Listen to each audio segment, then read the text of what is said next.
Hello, my name is Jesan Sorrells, and this is the Leadership Lessons from the Great Books podcast, episode number 51.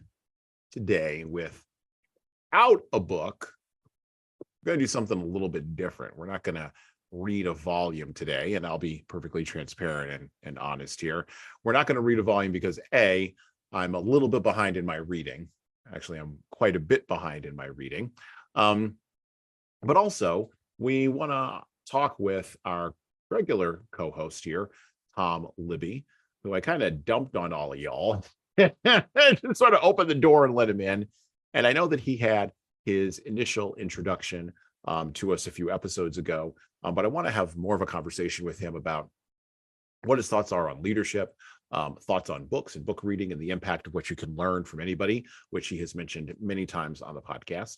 And of course, take this opportunity to respond to listener feedback and answer some listener questions, and maybe get to some insights here that leaders can apply to their real lives over the course of this next episode. By the way, you'll know that when I mentioned the number, I said episode number 51. So in our regular counting, we have crossed over the 50th episode mark. That was last week's episode, if you were listening to that. And of course, with our shorts episodes, we are deep into not deep. We just started getting into the 70s on that. So we'll be crossing over into 100 shorts episodes here fairly soon. By the way, we've now begun releasing short little video clips, which you can find on our YouTube channel. The HSCT Publishing YouTube channel, and you can also find our short clips on our Instagram Reels, on my Instagram Reels at Jesan M. Sorrells, or it's Jesan Sorrells or something like that on Instagram. You can see the link in the show notes. And Tom's laughing because I can't remember from Instagram from day one. I think it's also on TikTok somewhere. Someone will take it and put it on TikTok. I'm not on TikTok. If you find me on TikTok, let me know. And you will also be able to see some of these clips on LinkedIn. So we're going to start filming basically our shorts episodes and pulling some small clips from those 6 to 8 minute long observations, ideas, thoughts, or rants, and putting them up for you to be able to access more of the podcast information that way. When you read great books, you learn what it is that paper leaders already knew before you. You get to experience, or you get the opportunity to experience their mistakes without really having to make your own. You allow yourself to behave like an avatar in the world. You get to take on the clothes of Macbeth or the mindset of Joan Didion. You get to view the world through the lens of Nietzsche or Freud. You get to travel cross-culturally, and you get to understand what Dostoevsky may have been struggling with in Russia, or what Amitav Ghosh, the author of The Sea of Poppies, which is our next book upcoming, may be experiencing or may be seeing as he looks at the world through the lens of Indian culture. You also get to experience tragedy, burying my heart at Wounded Knee, or going through the Civil War. You get to know what it is like, to experience tragedy, as well as triumph in times of massive disruption and chaos when you experience great books. I ran across Tom while I was involved in another project, which shall remain nameless. And we started talking a little bit about this project and about our ideas and about our thoughts. And, I was looking for a guy who could come on, who could banter back and forth with me, who could handle being in the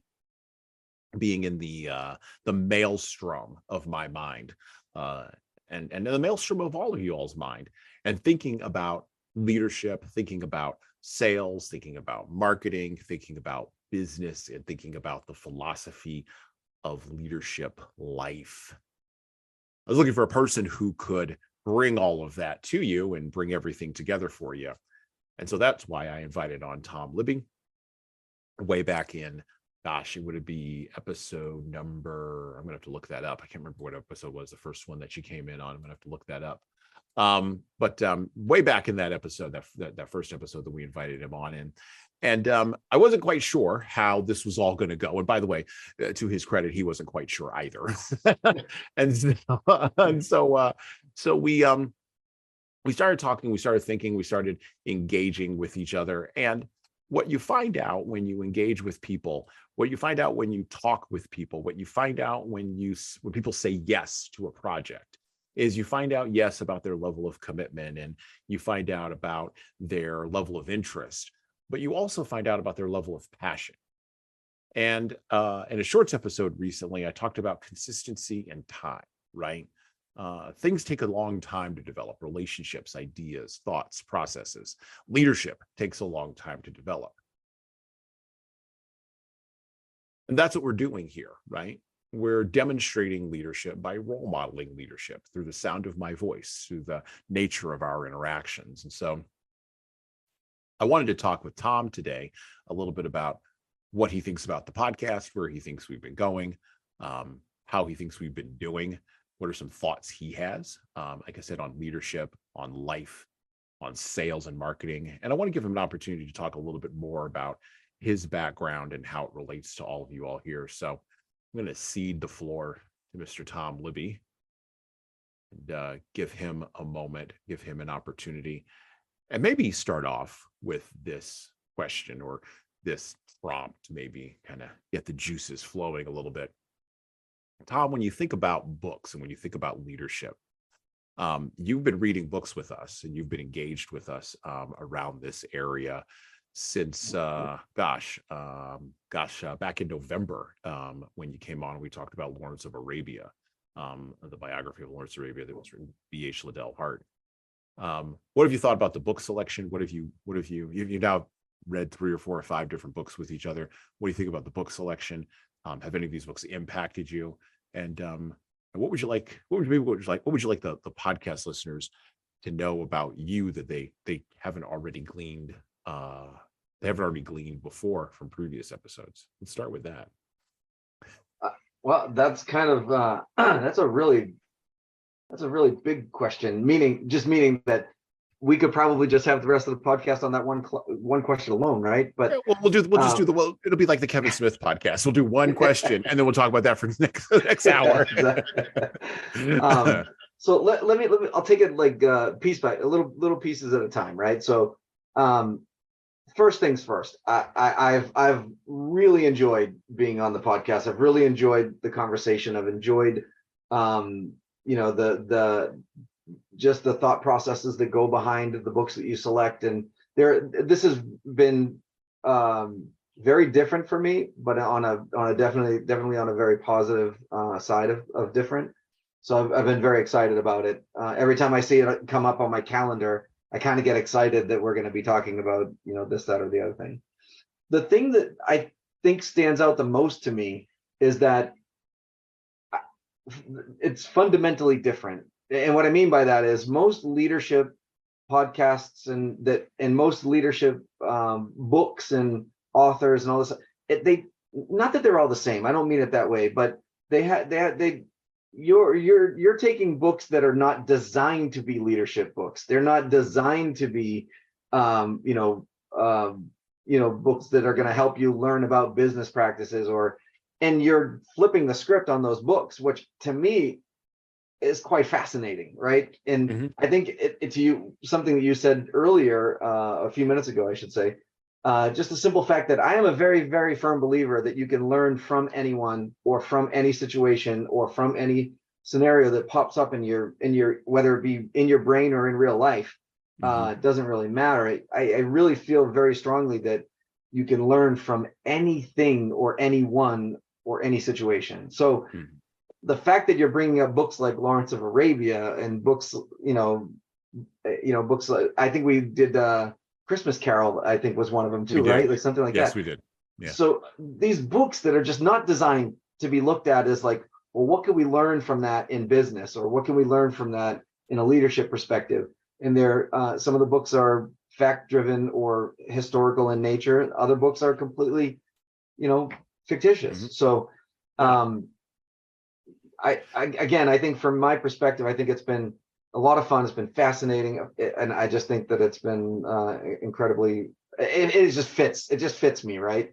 Like the idea behind this just fits the fact that if I really firmly believe that we can learn from anything, then I should be able to join in this conversation with ease.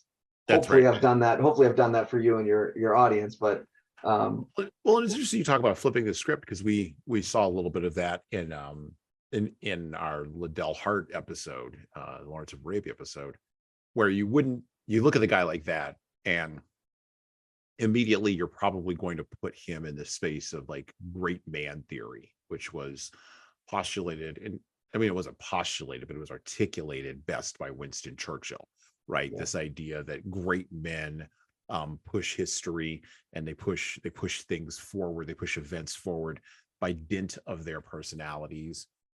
And then there's the rest of us that just kind of follow along in their wake. Now, that was a very Churchillian way of looking at the world, and a Churchillian way of looking at leadership. And you would look at Lawrence of Arabia, and you'd go, that guy was a great man. But he didn't think so. You know, he thought he was just a normal dude.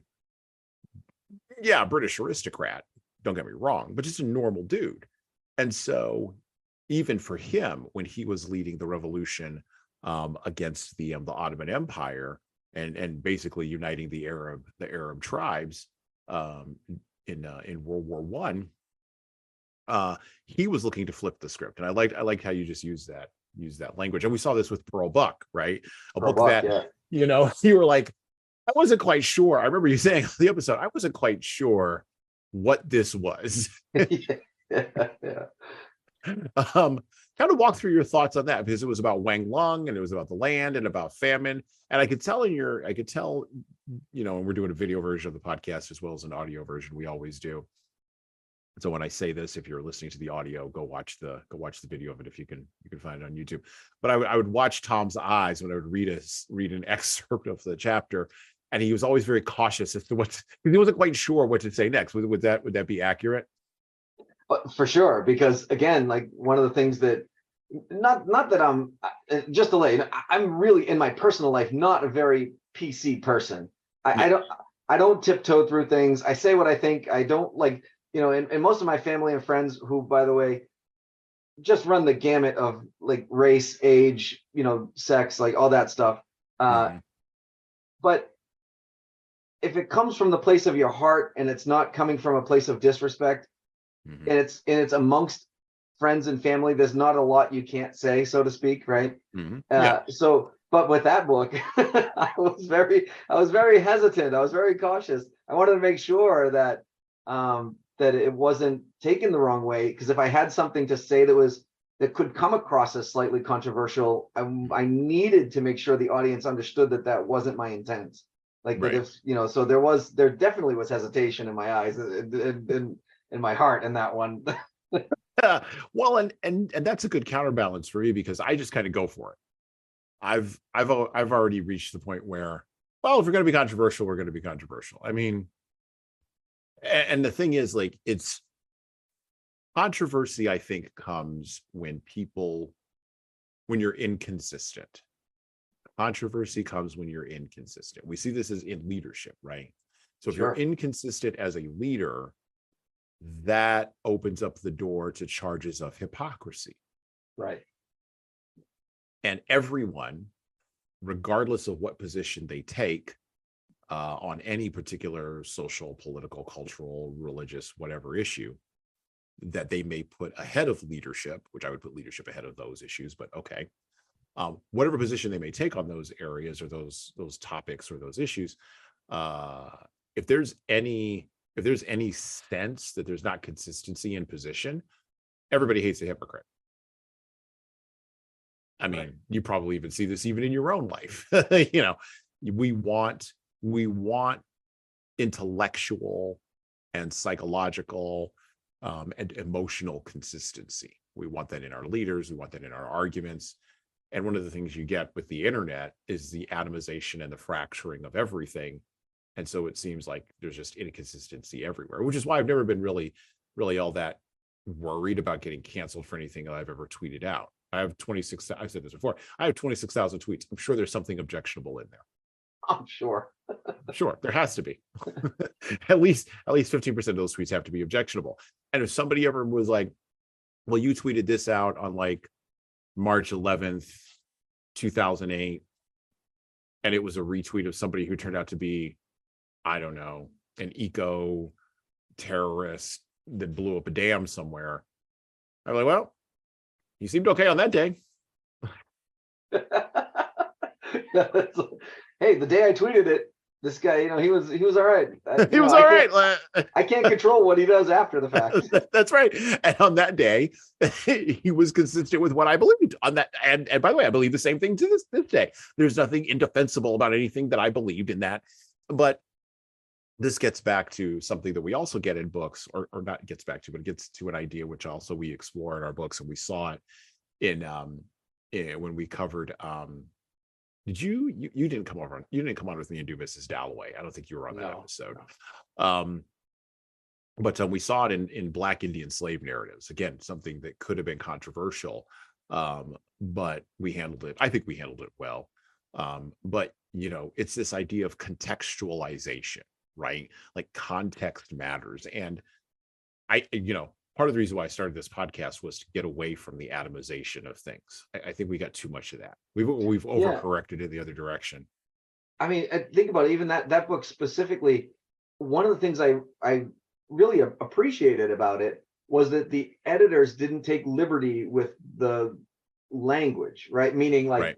Because in today's culture, there's a lot of cancelization of some of those things, like the way that certain people back in that era, the mid 1800s, the way they spoke, just the English that they spoke, the these, dems, and days, and and they would have been fixed, so to speak, right? Yeah. Because we didn't want to be culturally inappropriate, like we didn't want to make, but that author left that alone, which I just thought was impressive. Well, maybe not impressive, but important. It was definitely. And again, it made sense. It made it right, but they didn't use any kind of PC stuff when they edited it. Like when they went back and said, "Let's make this more palatable for the general population," they didn't do that. Let's clean it up for the kids. Exactly, and I just thought that was very well done on their part, on the interviewer's part, and whoever did the editing. There are people who will listen to this, and they'll say, "Well," or their response will be, "Well, okay, but what about, books that are being removed from libraries, or, and by the way, that's something where, like myself and the ACLU, except in very specific, narrow examples, pretty much align. Like, I think let's have Huckleberry Finn. Like, and Huckleberry Finn's, Mark Twain wrote the language that he wrote for the time in which he was, and you can't I'm going to use a term here, you can't whitewash history. I'm going to use that term. And if we're going to look at Huckleberry Finn, for instance, through a leadership lens, the question becomes, how much truth do you tell your people, and how bald is the language? And that gets us real uncomfortable. We don't want our leaders to have bald language. We want our leaders to do it, to market to us a little bit. We want our leaders to kind of persuade us a little bit. And that gets really nasty, because the truth, well, this is in another book from way back in the day. The truth will set you free, but it'll also irritate you. Especially the past truths, especially. Oh, absolutely. And so I'm very much of the thought process that, let's not bring down statues. Let's keep up Robert E. Lee on his horse. Let's do that. But let's also put a statue next to that of whatever you want that represents whatever, historical revisiting of the narrative that you want to have. And let's leave both of them up in the public square. Yeah, I'm good with that. Let's leave both up in the public square. It's interesting living as far north as I do. We don't have those types of controversies. up Right. in especially up here in the Northeast, because there wasn't anybody like that Yeah. up here that's that controversial. I lied. We recently had, I guess it's the same idea, Christopher Columbus thing, right? So the Oh, Christopher yeah, yeah, Columbus. So we had a yeah. statue of Christopher Columbus up here in our state capitol, and it was removed. The state decided to remove it, and there were some pros and cons on. Well, Oh, I'm sure. there's a lot of people that were up in arms about this and that and this and that. Here's my difference, Jesan, and we can move on to some different Yeah. topic with you, because obviously this has nothing to do with books and leadership, but Well, it does have something to do with leadership, because how leadership frames that argument is very important for people. Like, how are they framing that? So when I have been asked it, and again, just for those of you who don't know me and people that have not heard me on this podcast prior, I happen to be of Native descent. So there's a very big movement in the Native community about Christopher Columbus and removing him from pretty much the landscape. And there's obviously people who are on both sides of that coin. The problem with it for me, and you can say what you want about whether he was or wasn't a good or bad person, whether he had indigenous slaves or didn't. There's some writings about it one way back and forth. My only gripe with this, and every time somebody has asked me on whether or not we do something about Christopher Columbus or the statues or whatever, he never stepped foot on American soil. Never so why do we have statues of him? Right. On like we have amazing people throughout history, like Gandhi and Mother Teresa and all these other people. If they came and visited the United States and somebody wanted to put a statue at the location that they visited, I'd have no objection to that. Like even take your pick, even bad people, to your point, like Robert E. Lee. If Mussolini came over and visited the United States and somebody put a statue where he visited, okay, at least he was here. But Christopher Columbus never stepped foot on U.S. soil. That's true. He never made it. That is true. He never made it. He never made it. So why are we as a country? Why do we have statues about him? I just didn't understand it from that perspective. You can make all the other arguments you want from whatever side of the coin you want, but that argument to me so solidly justifies us not having statues of him and not having Christopher Columbus Day or whatever, right? Like I would have a statue, but I wouldn't have it in maybe the rotunda of the Capitol of the State House in Massachusetts. I would maybe put the statue outside the Capitol of the State House. I can see an argument to be made from a historical line idea. I can maybe see that. That's and to me that seems like a tenuous argument even there.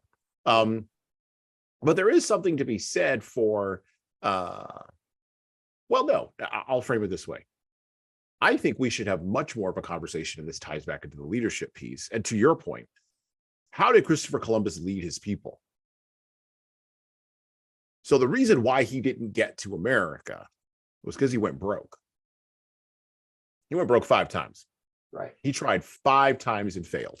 It is not, he was the, if you really want to frame it this way, he's the ultimate entrepreneur. Like he's the ultimate entrepreneurial example of American failure.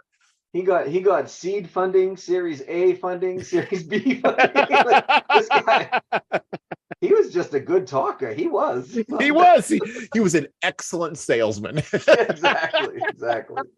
Now, if we're going to put up a statue and say he was an excellent salesman, I think that is far more historically accurate and far more historically truthful. And then I'm gonna okay, now we've got it. And I think he represents a thread. And I talked a little bit about this in when I talked about the founding fathers last summer in our series where we went through the Declaration of Independence and the Constitution and the Federalist Papers, the Anti-Federalist Papers. But there's this thread that runs through, and it comes through in Patrick Henry, actually.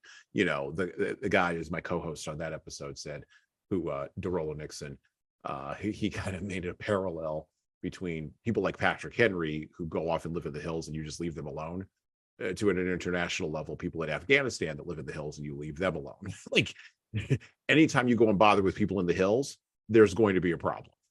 And there's going to be issues. There's going to be consequences and repercussions as the leader.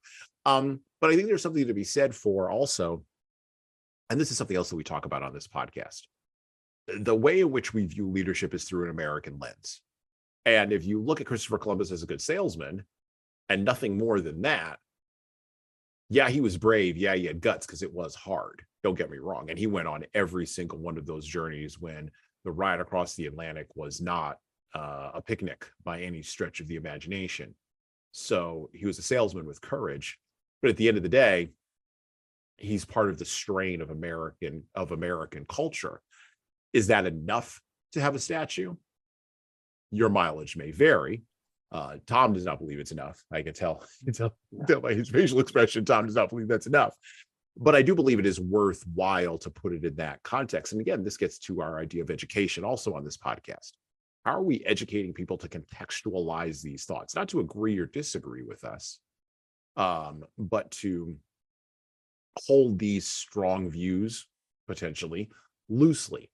How do you do that and contextualize those views? And books are a great way to do that. A guy who's kind of a parallel to Christopher Columbus, and we're going to move off of this, but a guy who's a parallel to him is kind of Lawrence of Arabia, kind of, because he's also a guy who just showed up. Now, he did make it, by the way. He did actually make it to the place where he intended to go. Yeah. There's a noteworthy difference, let's just say. He did actually make it to where he wanted to go. But he's also problematic, is the kids use the term these days. And I'm an arts major, so I have an arts background. I have a Bachelor in Fine Arts degree, and going through my arts studies in college, one of the classic arguments is, and actually I was watching the Hollywood Reporter YouTube channel this weekend, and they were doing roundtable interviews with directors. And I love watching that kind of stuff because I'm a huge cinema guy, huge movie guy, right? And we never talk about movies on this podcast because it's so big. Forget it. It would drive the podcast off the rails. That's why I discipline myself to not talk about movies. But they were talking in a roundtable with like Mel Gibson and Denzel Washington and Oliver Stone. I can't think of a room with like three more controversial people than that, but who are genuine artists. And they asked the question of them, can you separate the art from the artist? They also had the guy there who wrote the movie, wrote the script for the movie Whiplash, which if you haven't seen Whiplash, it's about J.K. Simmons plays a very exacting drum instructor at a very elite Juilliard level music institution who basically drives a kid over the edge, which is fabulous. It's a fabulous psychological study about talent and skill and what does that mean. Now, I'm drawing you into the weeds a little bit, but I'm going to make this clear. And I'm going to ask a clarifying question here. When we read books, we see the same kinds of issues. So we see a Joan Didion who had tragedy in her life, but may have somewhat brought that on herself, right? We have a Lawrence of Arabia who, back in World War I, no one was questioning colonialism. Now, forget it. Like, colonialism gets questioned left and right and sideways. We are going to be reading on a future podcast, Chinua Achebe's Things Fall Apart, which was written in direct opposition to Joseph Conrad's Heart of Darkness. And we're going to talk about sort of how these two artists who produced artistic work did or didn't wrestle with social and cultural things. People in history are leaders. They do exist. They exist in their own specific place and time. With the kinds of books that we've been reading on the podcast with you, from Pearl Buck to B.H. Liddell Hart, how do you can we separate can we separate the leader from, not separate the leader, can we separate the art from the artist? And by the same token, then can we separate the leader from his leadership or her leadership? Can we actually do that? I think, and again, this is just, I would say, I wouldn't say this is factual, but I would say that, just from some perspective or another, I think if you can, they may not be as good of artists as you think they are, or they may not be as good as leader as you think they are, because most times you find that's like saying, like, could you separate Michael Jordan from basketball? Michael Jordan went on to do a lot of other things. He wasn't just a basketball player. He was an entrepreneur. He did but he was also, a Major League Baseball player, so on and so forth. But he was so good at basketball that you could not imagine separating that from his personality or from his bio, right? So I think it's similar, right? I think there's basically, just like everything else, there's probably like, levels of this where somebody is like preaching and teaching, but then going and doing their own thing, and there's like a direct disassociation between the two. And then how seriously do you really take that person, right? And then there's the people that live and breathe and eat and sleep what they say and how they do, and they are embodiment of the person that they portray themselves to be. And you could never separate the two things from that person. Then you got probably some people in between that are they're good on the outside. They put on a good show. P.T. Barnum, The Greatest Showman, like that, put on a good show and he's miserable half the time. You know what I mean? Like, right. So yeah, I think there's that 3-level thing, but I think from just from my perspective looking in, if I'm capable of separating the artist from the art, then they're probably not that great of an artist. Yeah. My opinion of them would be that they're only so good, so to speak. And it's funny too that you say that about movies, because I absolutely love movies. I'm a huge movie buff too. And this is always what I tell people. When you're watching a really good movie, or you're watching a really good play, or you're whatever, if you see a role that you could never envision anybody else playing except that person, that's the embodiment of the artist being the art, right? Like, because if you can view a role and say, well, I could see, I don't know, let's just pick random people, right? Like, I could see Tom Hanks playing that role, even though he didn't. Like, Tom Hanks is so good, he could play that role. Or I could see, Robert De Niro playing that role. I know it was played by this guy, but De Niro, if you could do that, then that role probably wasn't meant for that person. That artistry is only so good. Whereas I'm as I'm saying this, I'm trying to think of a role that I feel like that about. You know what I mean? But I'm having a hard time thinking of anybody that comes to mind. Well, I watched have you ever seen The Upside with Bryan Cranston and Kevin Hart? It's been a while. I just view Bryan Cranston in that, like, who else would I have rather seen in that role? Okay, Bryan Cranston is a good example. Let's jog off a little bit. That he's a good example, because as an actor, and actors are artists, even though Plato would have eradicated them from the Republic entirely and completely. He thought they were all liars and they were terrible. They were all it's all fakery, basically. He would have eliminated them from his perfect Republic. But Bryan Cranston as an actor is really interesting, because he's been Walter White, but he was also the dad in Malcolm in the Middle. Right.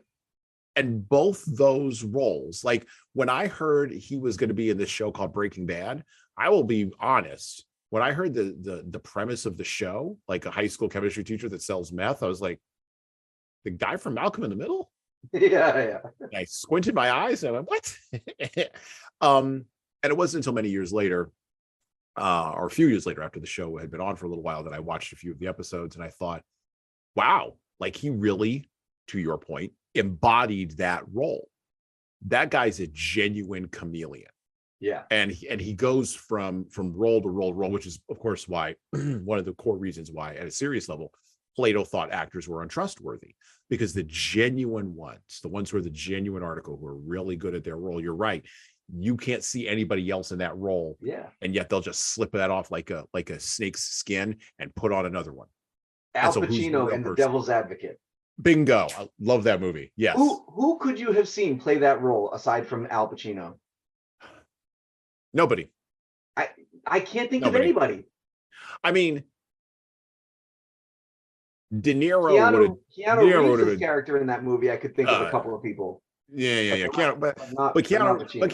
But Keanu Reeves' character was almost a MacGuffin there. Like, they almost didn't need, but then Pacino overdid his overacting thing and his hoo-ha and all that. Pacino, you got to quit.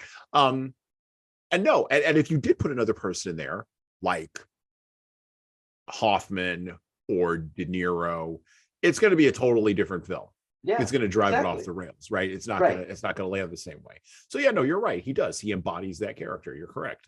Anyway, but that's what I was thinking when you asked that question. That's the problem for me, is I do think there's levels of this, right? And I think that if you are the embodiment of a true artist, I don't see how you separate the art from the artist. Okay, so is leadership an art? I think that's a scarier one for me. Well, because you think about it, right?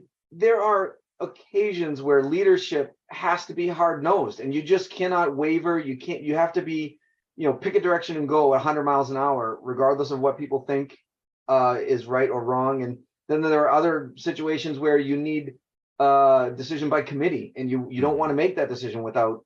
And is that being disingenuous to who you are? If you have both scenarios pop up and you feel, I don't know. I mean, to me, I think a good leader is somebody who can identify those situations and act on them, versus somebody who has no idea what they're doing and they're just winging it, right? Like, so I think the art is determining where the art is. Right, exactly. Or the talent. I prefer the art. The art is determining where the art is. That's where it is. But then you get into the whole pushback, which now we're going to get into listener feedback. Some of the feedback I get on the podcast is, and early on was, oh, you're reading those books? Those seem really complicated. I could never read those books. Like, okay, well, all right. Then other feedback I get is, well, leadership is more science. And so you're not focusing on the science of the thing, the psychology, the sociology, all of those kinds of aspects. And so literature really isn't that interesting. Or the third type of feedback that I'll sometimes get in general is the feedback of, that's a really cool idea, but those also seem like really complicated books. How is any of that relevant? And so it kind of goes back to this idea of, is leadership an art or a science, right? And I fundamentally think it's both. I agree with both. Yeah. But I think the artistic part, though, that's the hard part to find. The writer and author and marketer Seth Godin says, if you have a business that doesn't have a hard part, you don't have a business, you've got a hobby. Sure, absolutely. And he's correct. But the hard part is usually, and I would add this on to what he says, the hard part is usually not the obvious part. So in the project that we're involved in, which again, I won't say the name of, because I haven't been authorized to, but the project that we're involved in, some of the people that we're working with on the advisory end of the project, I don't always know, and you and I talked about this initially when we first, talked about me coming on and working with you all. I don't think they always know where the hard part is. Yeah, I would agree with that. So going back to Christopher Columbus for just a second, I don't think he knew what the hard part was. I think he thought the hard part was convincing the Queen to continue to give him money. That's why he focused on that. He didn't realize that the hard part but he succeeded was actually with the hard part then. but he didn't think he did. That's the horrible thing, because and I would assert that the hard part actually wasn't the hard part. The hard part was getting your whole crew to the actual place where you said you were going to wind up at. That was the hard part. Well, and he's again the perfect storm of, you don't know what you don't know. Don't know, right? Right. Yeah. So sailing in that direction, he would have had to have gone the route Magellan went, right? Right. And nobody knew that until they started that, that trial by error, so to speak. Right. Yeah, Where exactly. they just kept going further and further and further down until they got somewhere where they didn't go further north, because they already knew that. They knew there was Yeah. no, there was ice. There's nowhere to sail there. There's But nowhere they to sail went, there. well, we can keep going south until Magellan finally went around the bottom of South America. South America. But to your point though, to go back to the comment of, I think that the things that you're getting feedback on, I think it's interesting that, like, and again, just thinking about the questions that we were asking each other when we were talking about the books that we were, The Lawrence Arabian and Pro Buck and things like that. Because, and you and I would talk about it before we even recorded the podcast, everyone. Yep. I'd come on and I'd go, hey, son, what in God's name are you thinking we're taking out in leadership on this book? And then he'd just ask a question that I went, aha, like the light bulb went off. I was like, all right, I get it now. I get where you're going with this. And so it's not that they're not there. I think what people fail to understand with that feedback that you just said, what you're getting, is you want the round peg in the round hole. And I'm sorry to tell everybody, but that just simply is not life. Yeah, right? Like, to find circumstances where the round peg fits in the round hole firmly, completely, with, unequivocally, and it, like, that might happen a couple times in your life. Like, everything else is trying to fit a round peg in a square hole, or a square peg in a round hole. And by the way, you have to get it done. Like, you can't just say, well, that's square and this is round, it's never going to work. You can't. You have to figure out a way to get the round peg in the square hole. And if that means sanding down the round peg to make it smaller so that it fits, fine, then that's what you do. But I think that's part of what people are missing out on, if they're already coming to the table with, I can't see how you're going to get leadership out of Pearl Buck, or I can't see how you're going to get leadership out. I'm telling you, people, you can find whatever you are searching for in just about anything you want to read.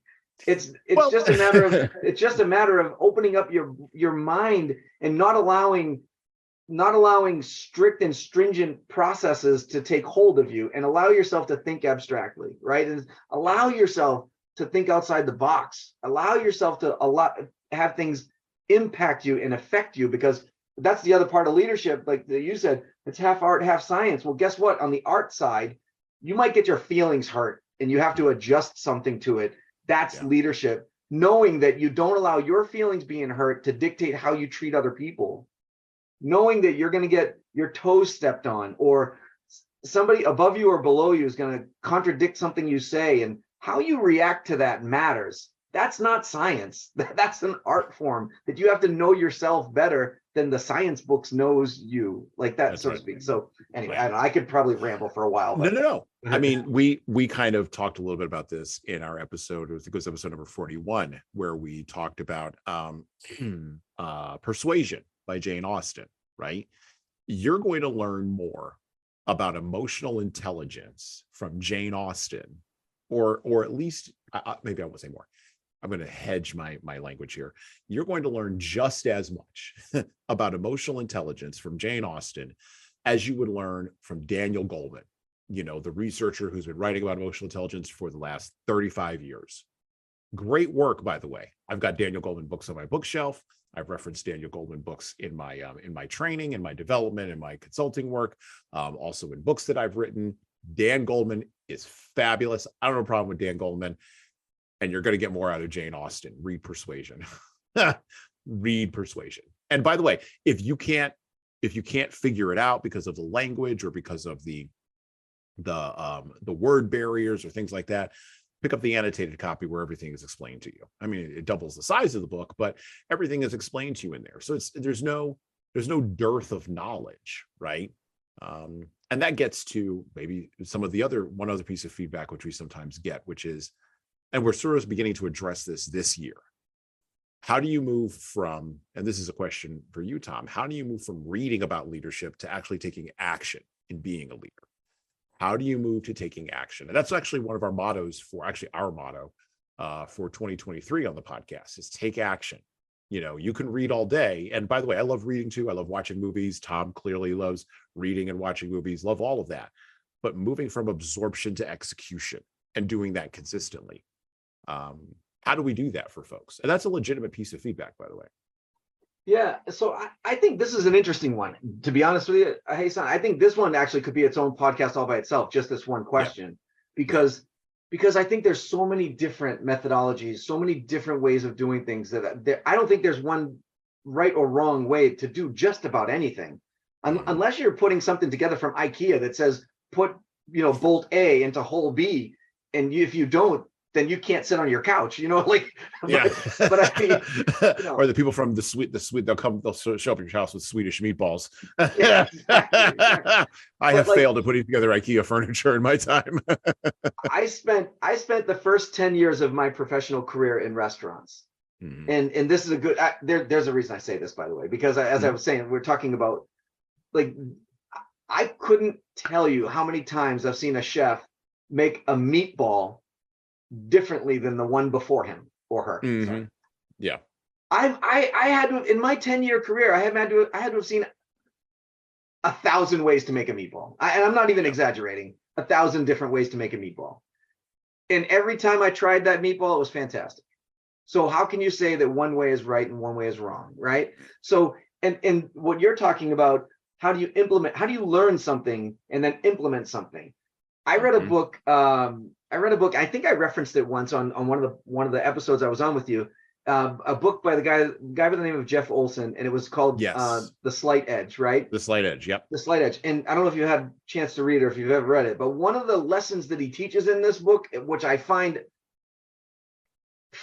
just fundamentally and rooted in truth, and that nobody ever pays attention to, but if they did, the world would be a better place, is that you don't have to make drastic, impactful changes overnight.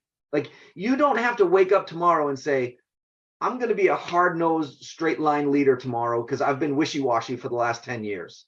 And tomorrow I'm going to wake up, it's going to be my way or the highway, and that's it.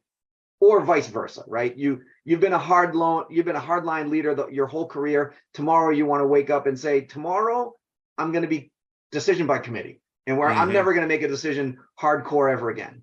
It doesn't need to be that. And if you read the book by Jeff Olson, what he talks about was small incremental improvements make you a better person as you go, because the adjustments that you make, if they're small incremental adjustments, they don't have to be right away.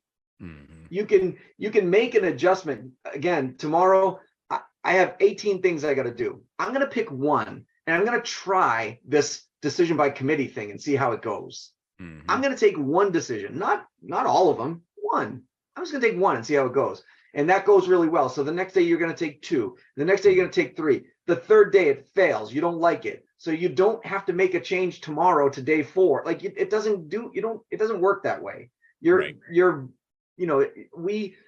He writes something in the book I thought was fascinating too. Like, when he talks about the lunar module that goes to the moon and actually lands on the moon, it was only directly on course 3% of the time. 97% of the time it was making slight adjustments to come back on course, right? That's the way space works. If you know how space travel works, you thrust it, thing starts floating. It doesn't stop. There's no stop. So you have to thrust it back and thrust it back. He talks about it like, it's these, so 97% of the time you could be off course as long as the 3% gets you to the destination that you're expecting to get to. You have to learn for the rest of the way. Like, it's about learning that 97% and learning what's not working, learning what's not putting you on track, and making the adjustment to pull you back to the 3%. And don't be afraid. That's the thing. Don't be afraid to make that adjustment and move and allow yourself the freedom of making the adjustment as you go. Well, we've even seen this on the podcast. I mean, we've seen this with the episodes that we've done. We've done 100 and something, 40 some odd episodes of this podcast, up to almost total, between shorts episodes and regular episodes and bonus and special one-offs and interviews and all that other kind of stuff, right? And the average podcast doesn't make it past 8 episodes, which is insane. Yeah. The average new podcast in the last 2 years doesn't make it past 8 episodes. Most podcasters that are doing well, the podcasters that my listeners have heard of. So I'll name names: Joe Rogan, Jordan Peterson. If you're in the comedy space, a Mitch Joel or a Bill Burr, those guys who are doing those types of podcasts. Or even if you're in the marketing space, like a Seth Godin or a Mitch Joel, right? Or if you are in the entrepreneurship space, Entrepreneur on Fire, John Lee Dumas. My God, that guy's probably up to almost 1,000 podcasts, and they've built. There's this idea in business that you, and in entrepreneurship, that you find a spot, right? And you begin to build a silo that's basically, impenetrable. You build a silo straight up in the air. Think about it visually that way. And then you do what Facebook has done so brilliantly. You build a moat around that. And anything that tries to steal your silo, and in the Facebook example, I'll use Instagram, that tries to steal your mojo, you basically go out there and you pull it across your moat, and then you increase your moat by purchasing it or acquiring it, and then you build a bigger moat. Podcasts do the same thing. So, I won't use Joe Rogan because it's one that everybody knows. NPR, any podcast that you've ever listened to that's produced under the realm of NPR, this is everything from How I Made This all the way to not Business Wars, not them, but How I Made This to Prairie Home Companion, right?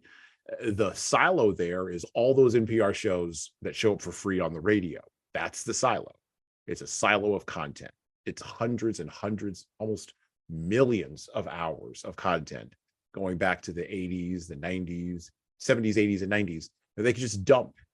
The silos are very, very large and very, very tall. And if I want to do an NPR type show, to Tom's point, I could be 97% off course, but my 3% has to be accurate if I'm going to go get that silo, right? If I'm going to play in that silo.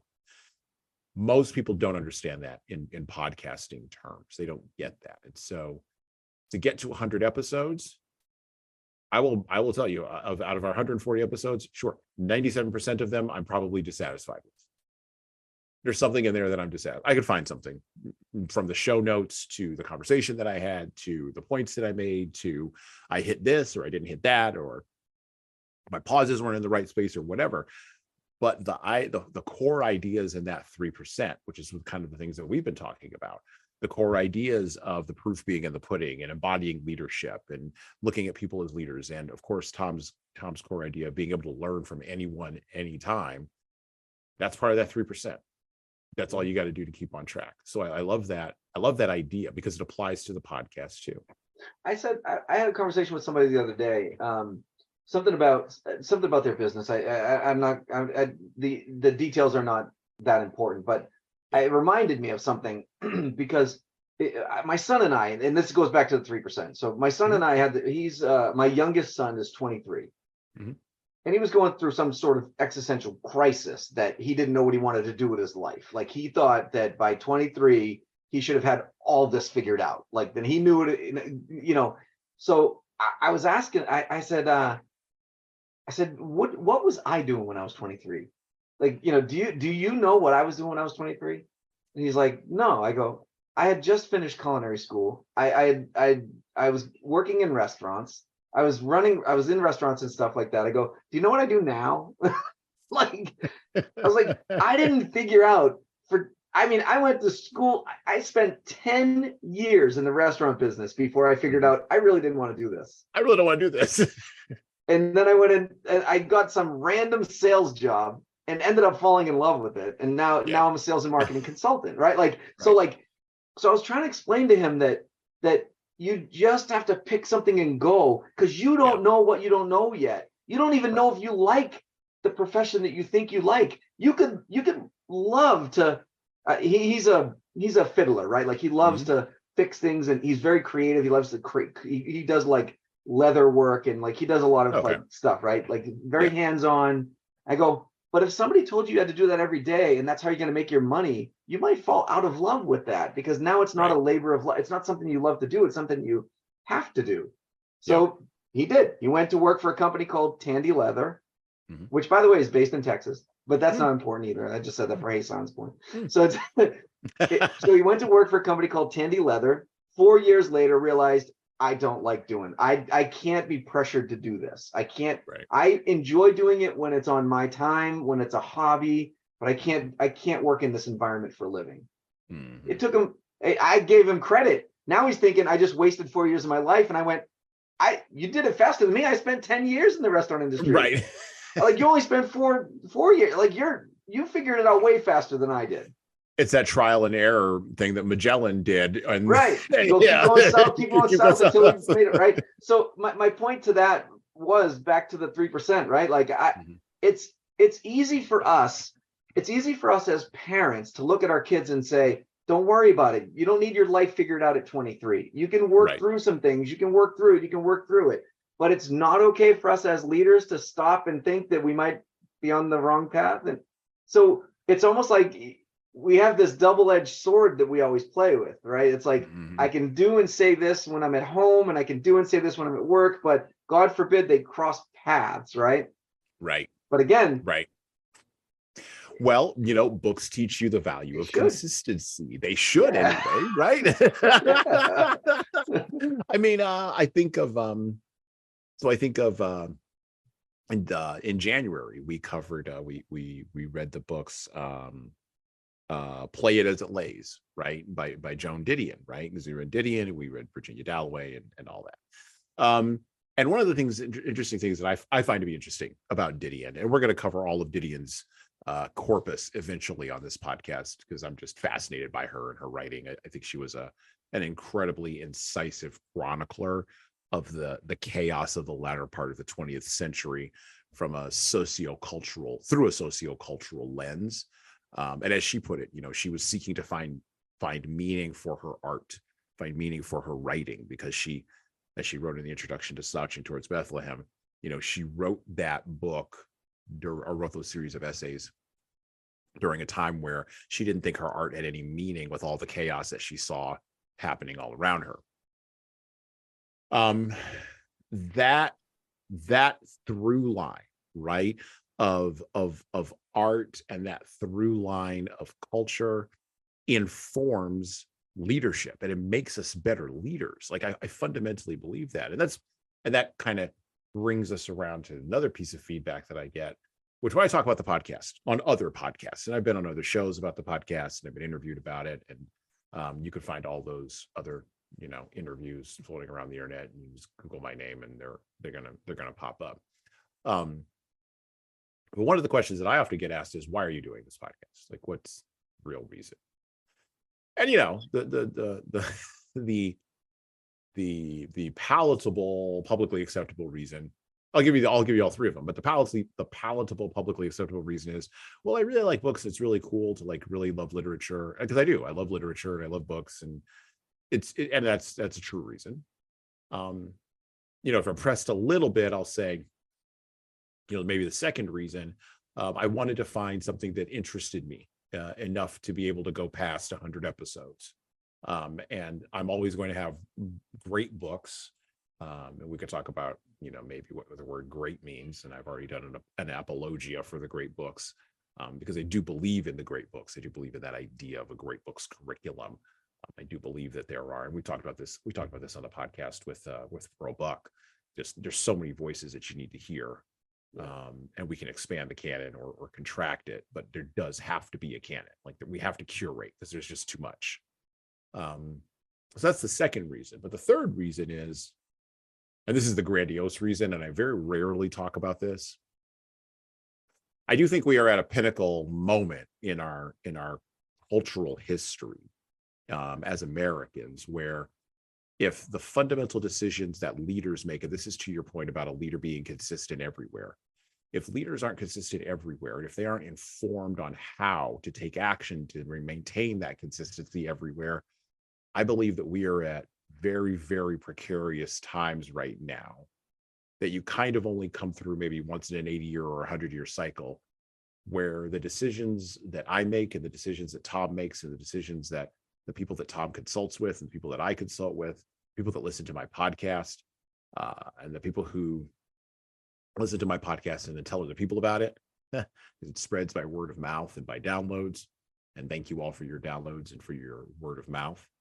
Those kinds of decisions need to be informed by things that are fundamentally grounded, and books fundamentally ground us, because if they're not, then we're just going to get more chaos, and chaos leads to the end of a culture and the end of a civilization. And I don't want my voice to contribute in any kind of way to the continued fracturing of that.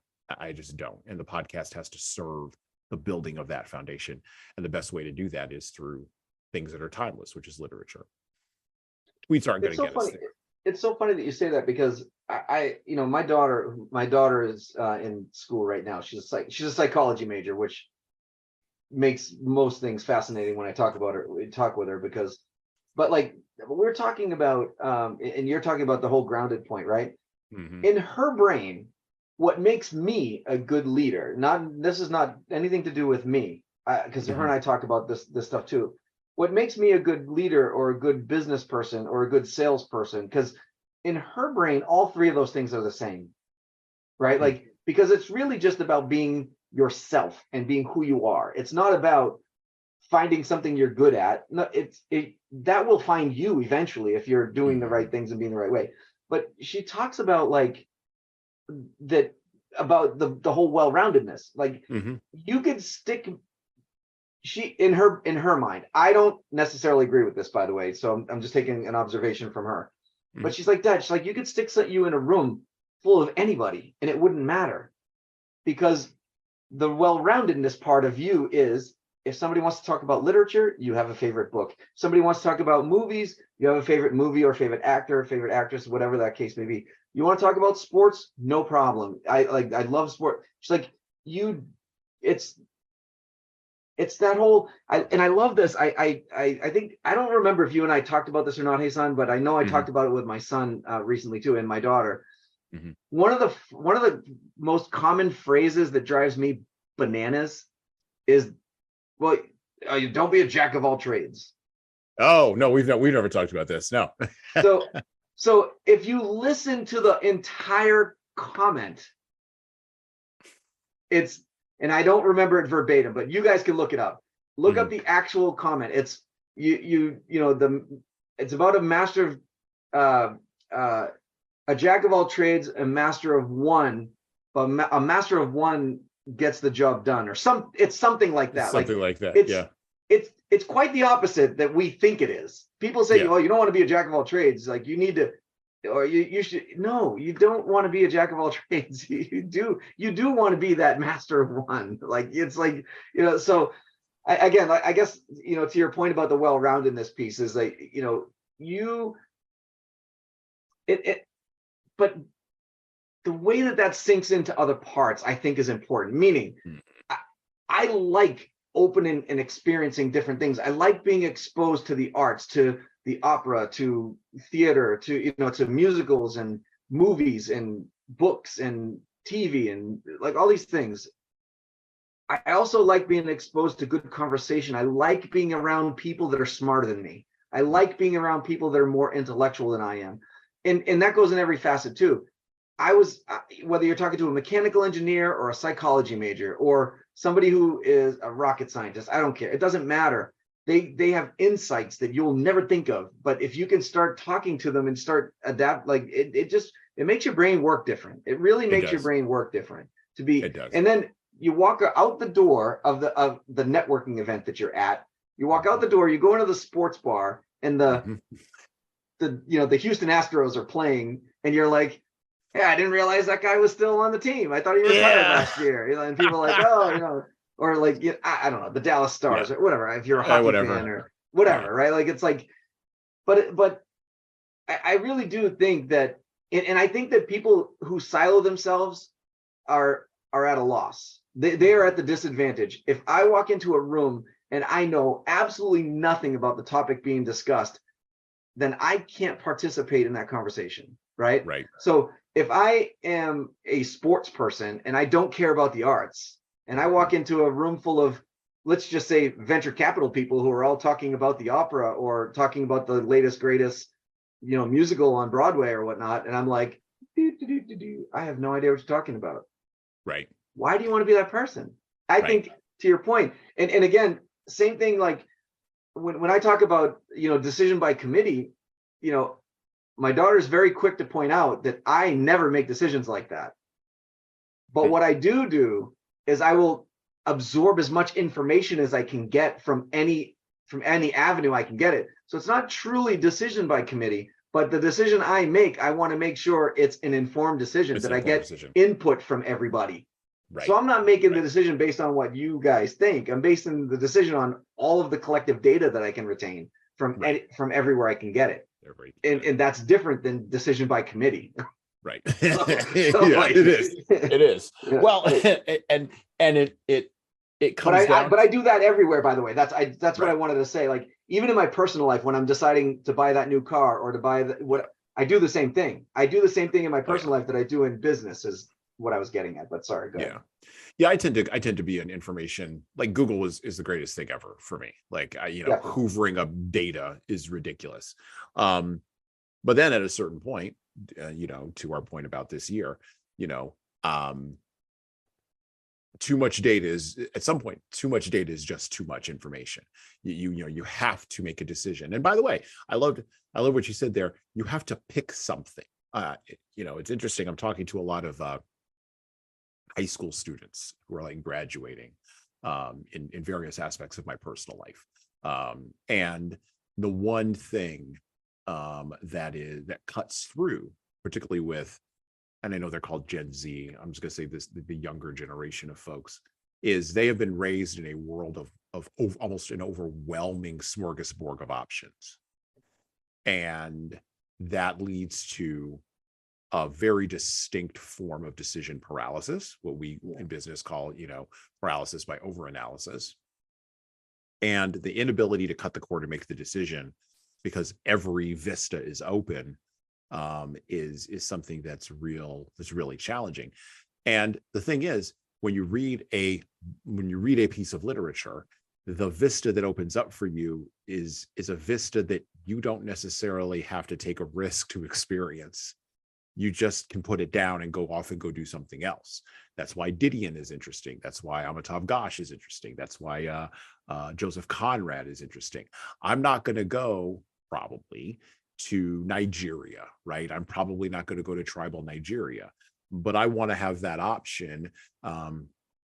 In reading Things Fall Apart by Chinua Achebe, I want to have that option to go and experience that thing and then put it down. And to your point, go into the networking meeting or go into the sports bar. And do I have to talk about Chinua Achebe at the sports bar? No, I don't. I don't have to talk about it. But you know what? If a commercial comes on that's advertising like a Zales diamond, and everybody's like, "Oh, I'm going to get my girlfriend a Zales diamond. Like, we're going to get engaged," and the guy next to him goes, "Well, those are all blood diamonds." I can go, "Well, technically speaking." And now we can go into something else, right? Or if I'm in that networking meeting with people who are talking about the opera, and my only exposure to opera has maybe been a punchline on Frasier, the old show from back in the 90s that they are now rebooting, by the way, with Niles and Frasier and, the stuffy, fussy, sort of Seattle arts crowd. Yeah, I might feel a little put out. I might not have the recall to be able to engage with that. But if my engagement with opera has been beyond maybe the Bugs Bunny Looney Tunes level, and I've actually been to go see Pagliacci, thank you, we can have a conversation about that. And so I think in the world of the internet, with the explosion of options, and particularly the younger generation, that sense of when to choose to be a generalist versus choosing to be very specific, that decision-making process, I think, is broken. And books help us repair that. I think books help us pull that back together. We're going to turn the corner here. Because we talked about feedback, we talked a little bit about sort of your impetus for being on the show, my impetus for having you on the show. This is a good 51st episode kind of thing. So we're going to do something a little bit special here that we wouldn't do in any normal episode. And I already said this is not a podcast about movies. Maybe I'll do leadership lessons from the great movies. Maybe that'll be the next one. I definitely want to be on that one. I'm just letting you know that one right up front. 10 years from now. we'll design it. We'll launch it 10 years from now. Okay. I will go by decade. By the way, I go by decade. So I'm about to ask you this question. So give me your top 5 movies of all time. Like if you're on a desert island, and by desert I mean like Tahiti, top 5. And this is a John Cusack high fidelity. You know that scene. Stressful. This is I don't know if I can do this. Ladies and gentlemen, his face is turning red. He's now grabbing his cheeks. His eyes are doing that squinty thing. He's thinking hard. So top 5 desert island films. I don't know if I could pick 5, honestly. You got to pick 5. Let me just tell you why. It's a genre thing, right? Like, yeah. So, oh yeah, so I get it. Yeah. Like, I don't. I would have to pick 5 from each genre. Like I couldn't pick just 5. I'd put up a fight here. Oh, you're gonna fight? I'm gonna put up a fight to how many movies I can have on the island. No, you can only have 5. You can't have any more than 5. No more than 5 DVDs. Okay, so I think I would have no choice. My Cousin Vinny is probably one of my favorite comedies of all time. I think that's a good solid comedy. I think and if you know anything about the law, if you've ever been to law school, my sister went to law school and they actually made them watch that movie in law school. So there's yes, for the factual part of it, not like because they thought that no, there's things in which they do in that movie that you don't see in legal movies, but they're actually right. Like they did it right. Whoever did that. Anyway, that's not why I watch it. I watch it just because I think that Joe Pesci and Marissa Tomei are the most hilarious couple. I mean, let's face it, right? So it would have to be that. I think the first Predator movie would have to be on there. Oh. Because I think from a cinematography standpoint, I think it was fantastic for its era, for when it came out in the late 80s. It came out in the late 80s. And it was in that weird middle ground between Alien and everything that happened with T2, with Cameron, where Cameron like sort of blew the doors open on digital. So it was still in that weird area where like they were experimenting and they weren't quite sure what they were. So and then Devil's Advocate, I think would have to be up there. I think that was probably one of my favorite movies of all time. By the way, I love Pacino's line in there. Are we negotiating? Oh, that's my favorite line of the whole movie is he's an absentee landlord. My favorite line. I was like, you got to be kidding me. Anyway, all right. So what else? I would say, again, really more for the You've only got 2 left. You only got 2 spots left on that plane. I know. I think Rocky 4 would have to be in there. Okay. And again, it's not so much that's more nostalgic for me than anything else, because the time frame that it came out, I was very influential in that like, so in the Cold War was still happening. Cold War, and, you know, like the big Russian, the Rocky 4 kind of impacted me as a kid. Like when I first saw it, I thought it was a crazy movie. So that, and then the 5th one, honestly, it's a newer movie, but I think either one of the 2 Avatar movies, and again, that's just pure for cinematography, like the way the CGI worked, and like and the storyline. If you take the CGI and the alien part out of it, it's colonization. It's like that is is basically what happened to Africa and the United States is in that movie. That's why all of the aliens are played by Native Americans and African actors. So West I call and you know, those guys, like, it's crazy. Do you remember Fern Gully?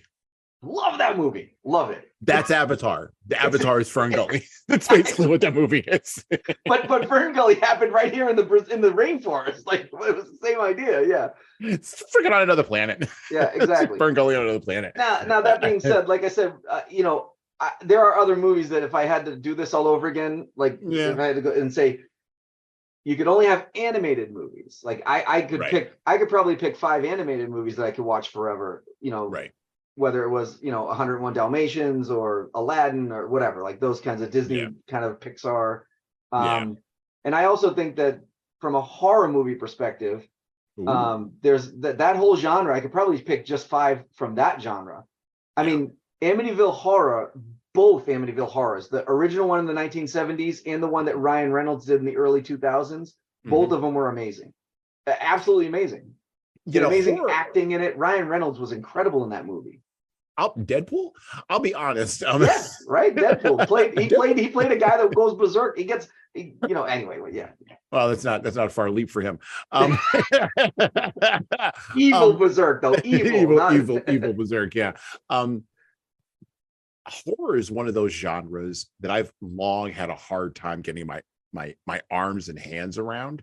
And maybe it's probably a combination of a bunch of different things. Sure. I'll admit that have nothing to do with the genre, have everything to do with me. But I will say that The Shining for me, like that's forget it. Like, but you know what? It took me a long time. I'll be honest. It took me a long time to get my arms around Kubrick films in general. It took me a long time with him because I couldn't. There were things he was doing in film I couldn't tolerate. I was like, what do you like? There's an entire sequence in Dr.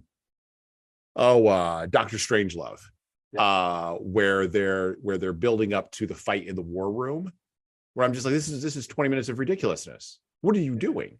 Or classic problem with Kubrick, Clockwork Orange. It took me 10 times of watching that film to figure out what the hell he was doing. And I worked as a projectionist for a little while, and we got an original, the theater that I was working at the time in Michigan, in a city that shall be named later, working at an old school art film studio, or not art film, but art cinema place. And I was the projectionist, and we got in an old school silver nitrate print of A Clockwork Orange. And I watched it, and I watched it because you had to watch, as a projectionist, you watch the film to make sure you wound it correctly and all that. And those old school silver nitrate films, those are all falling apart. That's why Scorsese's on film preservation, and almost any good director really is, because you lose so many old films, and film transfers are just horrible, and a lot of films just fall apart in storage. It's disgusting what happens to physical film, but particularly that silver nitrate film from like the 20s all the way through the 70s is just horrible. But anyway, watch this print, and I was literally sitting in the theater by myself watching A Clockwork Orange, and I thought, oh, I get this now. Now this makes sense. What? Because I'd always watched it on TV or on like back in the day of VHS or whatever, and I couldn't grasp what he was trying to do with the story. So it took me a long time to get my arms around Kubrick. But once I did, I was like, oh, okay. Yeah, all right. You're one of the top 5 directors. Once you get his style, once you get the style, you get it. Jordan Peele's the same way. Yeah, there Jordan you go. Peele's another guy that, like, if you don't get it, you're never gonna. You just don't get it. Like, you have to watch his movies and really kind of, you got to really dive headfirst into them. I'm on the bubble with him. I don't know what he's doing. But I'm on the bubble with a lot of modern, and by modern I mean last 20-year directors. I'm on the bubble with a lot of them because I can't really figure out. Well, no, not I can't figure out. There's been such shifts in the culture that are informing their art. Yeah. That some of which I fundamentally disagree with. That it's hard for me, talk about separating the art from the artist. It's hard for me to separate the culture from the art, or the culture from the direction. Sure. And I'll admit that, my kids even know, like, Dad doesn't watch new things. Or Dad struggles with new things. his movie, Jordan Peele's movie Nope was good. It was just, you thought that was good? It was good because it was really different. It was really different. Like, and again, if you like that genre, you'll understand what I mean, because it seems like all of the alien movies follow a certain pattern. And this didn't. This did not follow that pattern. It was just different. It was very different for me. I thought it was fine. The first act was okay. Then he did the weird turn in the second act with the Asian the Asian cowboy guy. I'm not giving too much away because the movie's been out for a while now. No spoilers, go see it. Yeah. And after that, I kind of lost I'll be honest, I lost the plot I lost the thread. And I thought, I was sitting there with a buddy of mine, and I thought, I leaned over to him, and I go, it's the director's responsibility to keep me in this. And the director has now dropped the ball. No, he didn't. He didn't though. See, that's what I'm saying. Jordan Peele movie, he does that on purpose. Because there's this, I forget what the methodology is. There's a methodology where, like you just said, first act, very good. Second act, kind of bizarre. Third act, you're really lost. Fourth act really pulls it all together. Like, oh, he's doing a 4-act structure. Okay. So if you look at the very last part of the movie, like the last 10 minutes, 15 minutes, you're like, yeah. Oh, that's why the Asian cowboy was there. Oh, that's why that went like that. Oh, now I get why the sister reacted this way. Then it was on me. It was on me. Then I was the one that failed. I was the one that failed to film, not Jordan. No, I think a lot of people get like that with his films, though, because again, he does that a lot in his films. But if you at the point where you feel like you're starting to lose interest, if you decide to pay attention even closer, you'll definitely get Jordan Peele movies. Okay. All right. That's the most compelling explanation of what he's doing that I've heard from anybody yet. Most people can't tell me what he's doing. So that was no, I like him. I like a couple of it. Did you see the one? Oh, I just lost the name of it. The one where the kid goes home with the it's a mixed race couple, so white girl, black guy, and he goes home with her. And they Get Out. Yeah. Fantastic. I did not see Get Out. No. Oh my God, fantastic movie. Jordan Peele, he did it again. Great job. And again, he did the same thing you're talking about. Okay. You get the first act and you're like, oh, looks like a normal family. Oh, it's like this whole now do they just not like black people? No, they love black people, but they love them a little too much. Like it's like and then you find out why all those things happen, and you're like, oh shoot, it's like eating Raoul broke out. yeah. But anyway, yeah. Okay. So in the interests of I don't know, parody, I will give my top 5. Yes, I was going to ask you anyway. Go ahead. Yeah, I know you were. So top 5 films for Jesan on a desert island. Number 1 is going to be Citizen Kane. I can watch Orson Welles over and over and over and over again, and I can always get something new out of that movie, from the camera angles to the set design. Orson did everything first, other than D.W. Griffith. He did everything first. He just did, and we're all sort of still following in the wake of him. And what makes it even better is he then completely fell off the table, kind of after Citizen Kane. He has that one movie that he did where what's his name? Charlton Heston plays against type in Mexico. And then, you're done. And then it's just terrible. And so I like the story of Orson Welles, as well as the film Citizen Kane. It's so wrapped up with contemporary ideas about truth and modernism and justice. Anyway, Citizen Kane's always going to be, and it's on a lot of people's number 1 lists for a whole variety of different reasons. So I'm not unusual in that. Not at all. I would definitely put Citizen Kane in there. Then my number 2 is going to be a film that's probably going to be a little bit outside the box for most folks, but I was talking about it with my daughter the other day. The Royal Tenenbaums, Wes Anderson's Royal Tenenbaums. I identify with Gene Hackman in that. That's how I'm going to be when I'm a grandfather. I'm going to be just like Gene Hackman. It's going to be amazing. Getting out there and mixing it up, throwing eggs at cars with my grandkids. And there's an entire sequence. If you haven't seen it, you should go check it out. Alec Baldwin does the voiceover. It's got Ben Stiller in it. Gwyneth Paltrow in one of her better roles, where she's not just sort of hanging around, and I'm wondering why she's not part of the wallpaper. He actually utilizes her, which is stunning.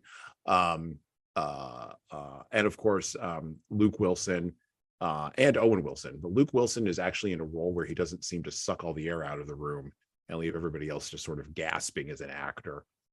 Wes Anderson seems to have a good hold on him. And Royal Tenenbaums was the movie that was one of the last films that Wes Anderson directed before Sofia Coppola got a hold of him and sort of pushed him in a particular directorial direction. But there's a great sequence in Royal Tenenbaums where Gene Hackman and Danny Glover are going at it. and Gene Hackman says to him, "You want to talk some jive?" I'll talk some jive. And then the dad goes, oh, talk some jive. It's these two old men, and they're having an old man fight. And it's amazing. It is absolutely amazing. It's a meditation on age, on gender, on race, on family relationships, and ultimately on death.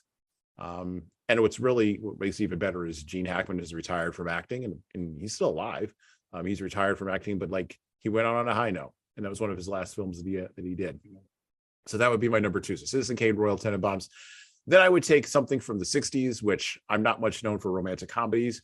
Pillow Talk, Rock Hudson and Doris Day from back in the day. A quirky little film that you wouldn't think would work, but it's sort of one of the last romantic comedies that came out of the studio system, and it's light and frothy and airy and all of that. And you can see Doris Day actually acting, and you can see Rock Hudson actually acting, and you can see the strings, and they kind of wink and they kind of nod at the camera, and they see the strings and they know you see the strings. But it comes out of a sense of irony that's palpable but not overwhelming, like you see in most modern romantic comedies. So Royal Tenenbaums, Pillow Talk, Citizen Kane. Then 2 that are kind of going in opposite directions, but both came out of the 90s. So Fight Club, that was a movie that was incredibly influential for me in 1999, when I was like, how old was I in 1999? Like 18 when that movie came out. My God, that movie blew me away when I went and saw that in the theater. I was stunned. I was so disappointed. I figured out what the concept was so early that I was really frustrated. I was like, he's fighting himself. I don't understand. Why is this? I was so frustrated. My daughter refuses to watch movies with me now, by the way. Like, yeah, I bet. Yeah, because she's like 15 minutes into the movie, I'm like, oh, that's gonna be this and that, and that's gonna happen there. And she's like, why do I watch movies with you? She's like, shut up. Yeah. Anyway, but Fight Club was one of those for me. I watched the first 15 minutes of it. I was like, come on, like. But it was part of the triumvirate of films in the late 90s that sort of set the table for the 2000s. So Fight Club was one. Then The Matrix was number 2. Oh, The Matrix was a good one. Yeah. You got a lot of overlap between those 2. And then weirdly enough, the third one, which is actually my 5th film, Braveheart. Yeah. I remember watching that. I was maybe 15 or 16 when that movie came out. And I had just started getting into film, so I wasn't really paying attention to like Academy Awards and that kind of stuff. And when it came out, I had heard about it vaguely or whatever, but then I went and rented it from Blockbuster, and I remember watching it one afternoon. And my grandma, God rest her soul, she watched Oprah every afternoon at 4:00, and you did not interrupt her Oprah time. Like, you just did not do it. And Braveheart's 4 hours. So that's how I know I'm getting old, because that for me is Jeopardy. Every night, like clockwork. Do not touch the TV when Jeopardy comes on. Get away. Take whatever tape you got in the thing, take it out, go. Get out of my house. So I had to watch Braveheart in sequences, right? Because you couldn't get through it. I couldn't get it through it all at once. Got home from school, popped in Braveheart, watch half hour of that, pop that out, and then go back and argue with the Blockbuster guide to rent it for a couple more weeks. That was fun and exciting times. I did learn the art of negotiation, though. But I remember, like, at the end of Braveheart, I was stunned. I was like, I can't believe that the Lethal Weapon guy, that came out of him. And every single film that Mel Gibson has directed subsequently has been variations of the themes that were in Braveheart. And he's been a remarkably consistent director, regardless of what you think about his personal life. He's been a remarkably consistent director. And to his credit, he only takes projects that he's actually viscerally interested in. You saw this with Passion of the Christ, regardless of what you may think about the content of it. You saw this with Passion of the Christ. And and it's the ultimate like independent distribution film ever. I mean, $600 million that thing made worldwide, not including DVD sales and streaming, where, I mean, that guy probably made $1 billion off of that movie. Yeah. That's insane. And he did it because he was passionate about that subject. That's absolutely nuts. Yeah, I agree. And no one else cared. And I never really think of him as a director either. Like, that's the other thing. you know, and I think of like my favorite directors. I mean, Spielberg, Cameron, everyone loves everyone. You can't love movies without loving Spielberg. Oh yeah. You know, James Cameron. But it's like M. Night Shyamalan is in that category for me. Like if you don't like M. Night Shyamalan, something's wrong with you. Like so, there has to be something wrong with you. I like Sixth Sense. I think his. I loved The Village. The concept of that movie was incredible. Oh yeah, we're gonna do a podcast on this. Oh yeah, we're gonna do an entire episode because I have some thoughts on The Village. I don't get me wrong, I have thoughts. I said the concept of the movie was incredible.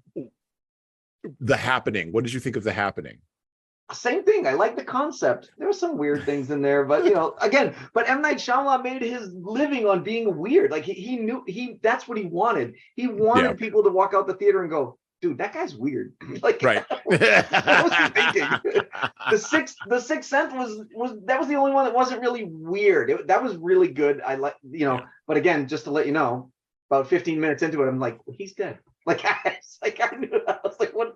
This movie's gonna be stupid.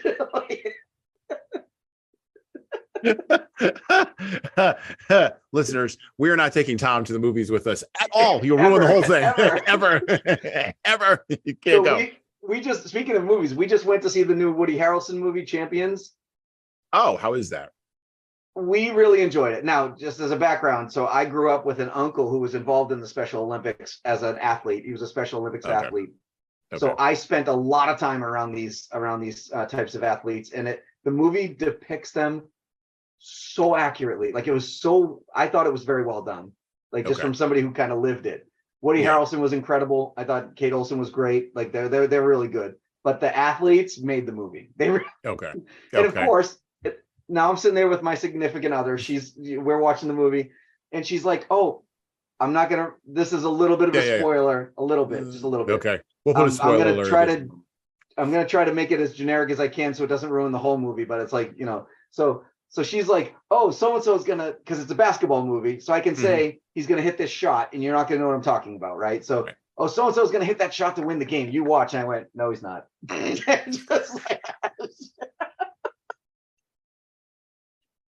She was like, and then the movie progresses, and she looked at me. She goes, "You suck."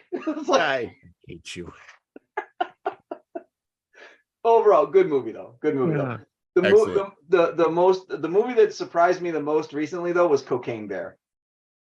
I have heard so many good things from so many random people who never talk about movies walking up to me and talking with me about that at jiu-jitsu, or if I'm at the gym, or you know, weirdly enough at church. I'm like, you're church people, why are you watching that movie? But I've heard so many good things, and you're like now the fourth or fifth person. If you like humor and you like it to be just left of center, it's very good. Okay, that's your thing. Okay. If you, because like think of the movies like Zombieland, like, you know, movies that are funny but they're just left of center, like left of center. They're off a little bit. You have to be a special kind of person to think this is funny. Like, you know, like. Well, I mean, look at the title, Cocaine Bear. I mean, look at the title. Let's be real here. You know, we're sitting in the theater. I'm sitting with my kids, and we go to the movies probably 3 or 4 times a month. Like we're at the movies all the time. And they're like, Dad, this movie's based on a true story. I went, whoa, time out. This movie is loosely based on a true story. Let's just make sure we understand this. Words matter. Based. Yes, there was a bear that got a hold of a brick of cocaine. Yes, the bear ate the cocaine. The bear went nuts, killed 2 people, and then died of a heart attack, all within about 25 minutes.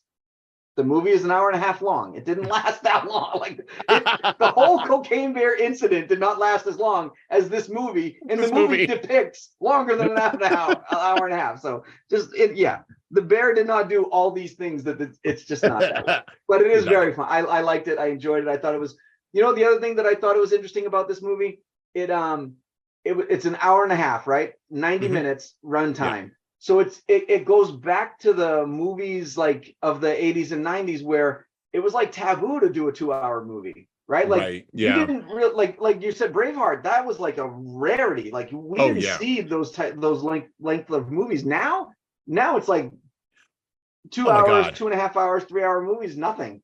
I tell my kids, this is part of the reason why I struggle with new things, because it's like, if you can't write a script that gets you out, if you can't write a script for a movie that's under 90 minutes or 90 minutes that holds my attention, 90 minutes that holds my attention, you can't write your way out of a paper bag. You just can't. But I also think, and this is another dynamic, I think you have, because when you look at the end credits, I mean, how many freaking people are working on movies now? Yeah, you know, yeah, right. So I remember a movie like the 10 Commandments, right? Ben-Hur, back in the day, right? Ben-Hur had how many thousands of extras, giant cast. You've got Heston, you got big names, right, from back in the day.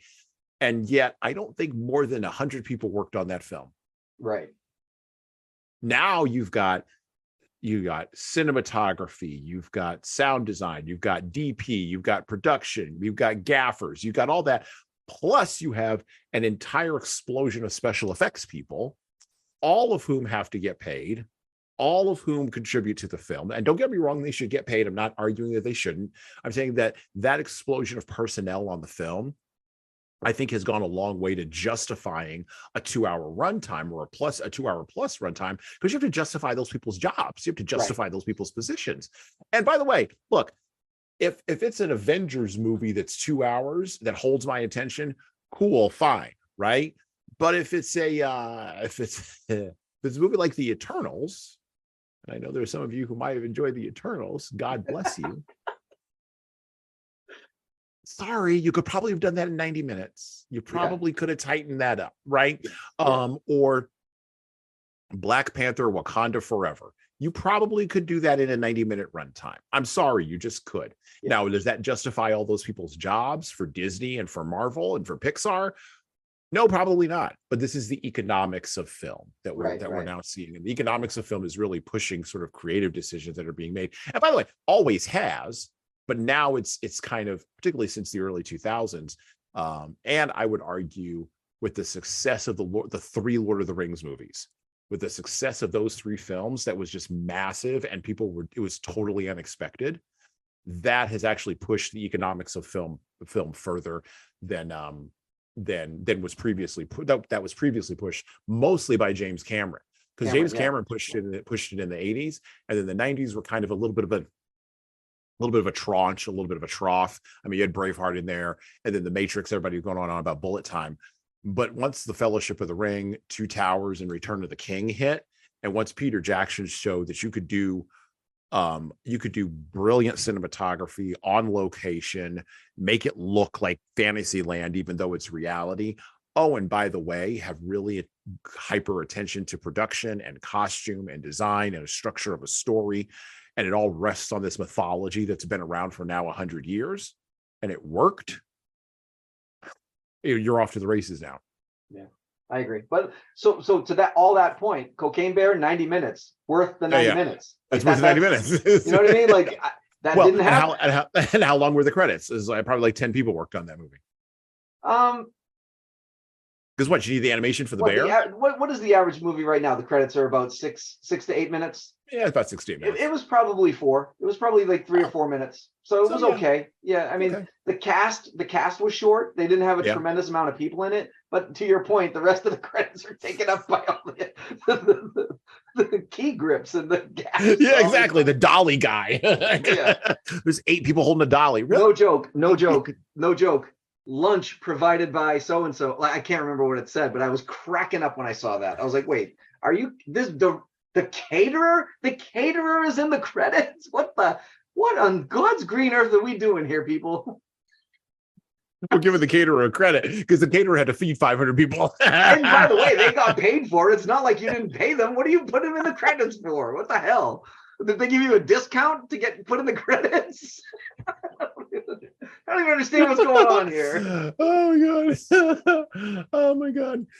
Anyway. All right. Well, with that, we have now wrapped up the Leadership Lessons of the Great Books podcast. I want to thank my co-host Tom Libby for coming on, having a wide-ranging conversation. Please go out, folks, and pick your top 5 films and email us your top 5. We would be more than happy to to take that kind of feedback and listen to that on the show. I want to thank everybody who has contributed to us getting to 50 episodes and to us getting to over 100 episodes in toto.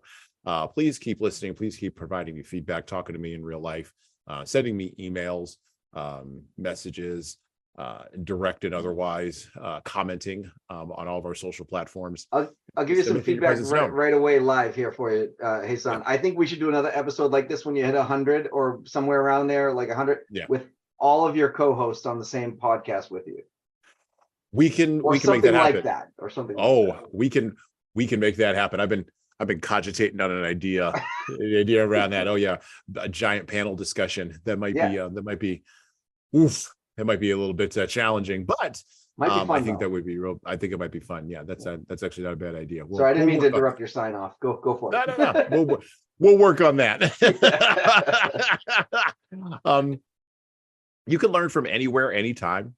You can learn from any book, and from books as wide ranging as The Way of the Samurai, all the way to President George Washington's Thanksgiving Day Proclamation. You can learn something as a leader. You can take something from everything that's in this world. This provides context for the truth of leadership, in that it is both an art and a science. Obviously, we want to honor where that truth comes from, and we want to honor the words that back it up. But we also want to be able to flip the script, right? We want to be able to contextualize our knowledge and contextualize our experience so that we can indeed take the best action we possibly can and be the types of leaders that can appreciate literature, can contextualize it for others, and they can take those lessons and continue to build towards a more perfect union, such as it were.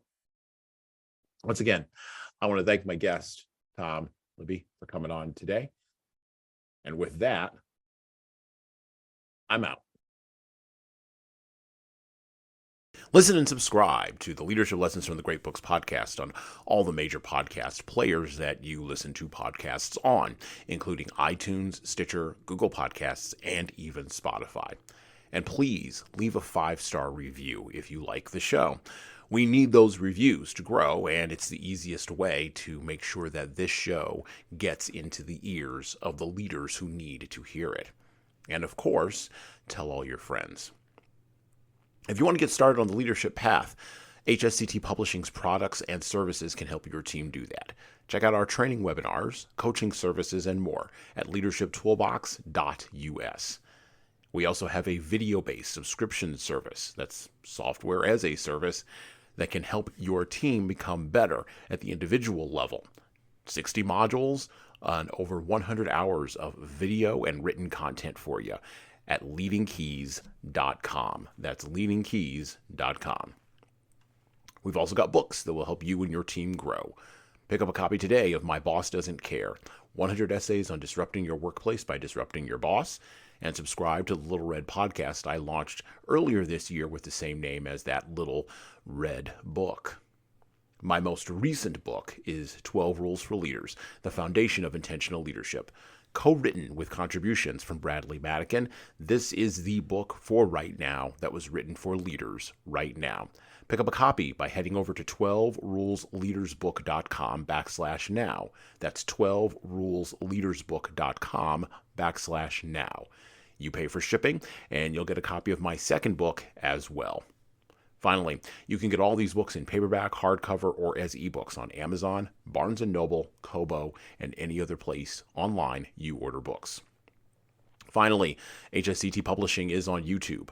Like and subscribe to the video version of the Leadership Lessons for the Great Books podcast on the HSCT Publishing channel on YouTube. Just search for HSCT Publishing and hit the subscribe button. You'll get our weekly video updates, which is the video version of this podcast. And of course, you're going to want to subscribe to my other podcast. That's right, I do more than one. The Jesan Sorrells Presents audio experience, where I talk more casually with a broader range of people about all matters that matter in the world today, from arts all the way to analytics. All right, that's it for me.